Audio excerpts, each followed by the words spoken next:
Wuggy Wuggy Boy! Hello everybody, welcome back to another video here on my channel, and today I am going to give you a video that you probably have all been waiting for, and it is about my Superworm Beetles. If you didn't know, which you probably didn't because I haven't posted any videos, these actually came from the superworms. If you remember, we separated them into the little containers. I'll explain more later just in case some of you are new. But first, I'm going to water some air plants. Or one air plant because the other was already watered. Okay, so this air plant is mine. That one's my sister's. It's already been watered, so I'm not going to water it again. But I'm just going to spritz it on the sides because it's very important to only do it on the sides. They don't like being moistened from the top.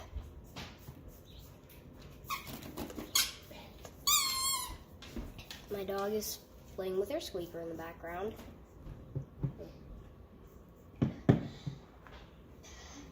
So now that this guy has been all watered, I'm gonna update you on yet another plant.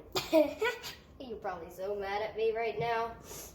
So these are some succulents, and if you didn't know, if you take leaves from a succulent, they will actually start to root, and I've been seeing some of that. It's underground, of course. I will give a full-on video of these later on, so I'm not gonna do too much with them today. But now, the moment you have all been waiting for, the Superworm Beetles.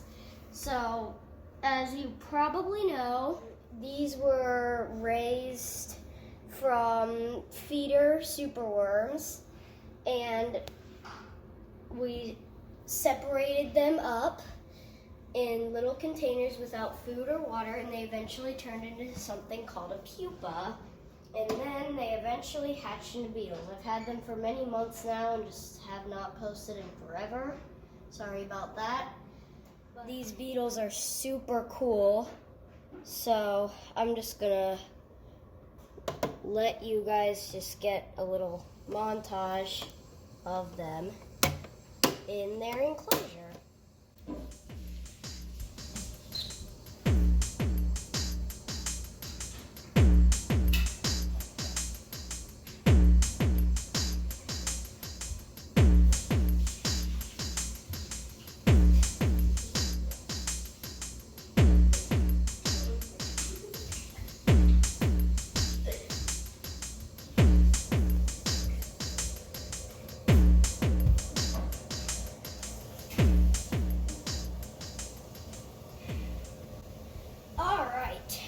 So, I am back again, and I hope you really enjoyed that little montage. And I'm just going to quickly explain their habitat, and then we're going to feed them. And if you've noticed the damp paper towel, I'll explain that. Alright, so, their habitat is quite simple. I put some oats on the ground of the habitat. They eat these oats, and it acts as digging substrate for them and 3 superworms that unfortunately refuse to pupate, so they're living in the substrate, whereas the beetles only occasionally dig in it. And for their main structure, as you can see, they love this little rock formation that my sister got me. It's really cool. It is fake, as you can probably tell, but the beetles love it. They hide in the leaves and in between the rocky crevices, and as you can see, a lot of them are in the tunnel. There are 11 beetles and 3 superworms in here, and those 3 superworms, like I said, refuse to pupate, unfortunately, but they don't seem to interrupt the beetles too much because they're under the ground and the beetles are on the top. So that's basically their habitat. They're in a large critter keeper, and there are 11 of them, even though it doesn't look like it at first. But I'm gonna quickly show you a superworm, and then we'll get into feeding for these. So they like to hide under here, and I see one. I think. Oh, yep, the gravel's moving. The oats, rather. Yeah, darn it. Freaking superworms. Oh, found one. Yes, you can't get away. So this turns into this, with a pupa stage in between and an egg stage before this, and a pupa stage between this and this. But yeah, they go through something called complete metamorphosis, like all beetles do. So that's egg, larva, pupa, adult. Butterflies and moths go through this type of metamorphosis. Flies go through this type of metamorphosis. And a lot of bugs do, but grasshoppers and mantises, just as some examples, do not go through complete metamorphosis. So they go through a process called incomplete metamorphosis, which is egg, larvae, and then the adult stage, and that's called incomplete metamorphosis. Alright, so for their food,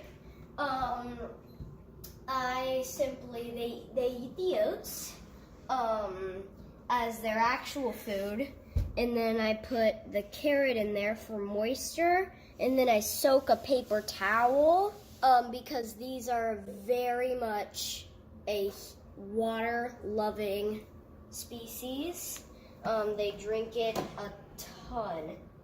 So the feeding dish is super simple. It's literally a Tupperware container lid. Literally. That's all it is.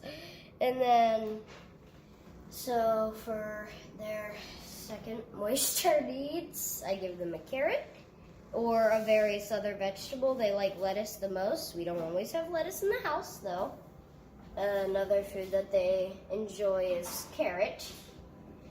And then, so that's all I do to feed them. I moisten the paper towel every day and replace the carrot daily to avoid mold growth and it drying out. That is the simple care for them. These are a great pet, as I said in the video where we were separating them. They're such underrated pets because they are used as feeders. The superworms are. So the superworms never even get a chance to turn into the beetles because they get eaten. They're great for anyone who loves bugs. And yeah, they're great pets. So thank you all for tuning in. As the weather gets warmer, I'm going to be posting more because of the outside stuff. It's warming up here in Ohio. The bugs are becoming active again. Flowers are blooming. And the migratory birds are coming back, even though a lot of our birds here stay here the year round. But anyway, I will see you all next time, and peace.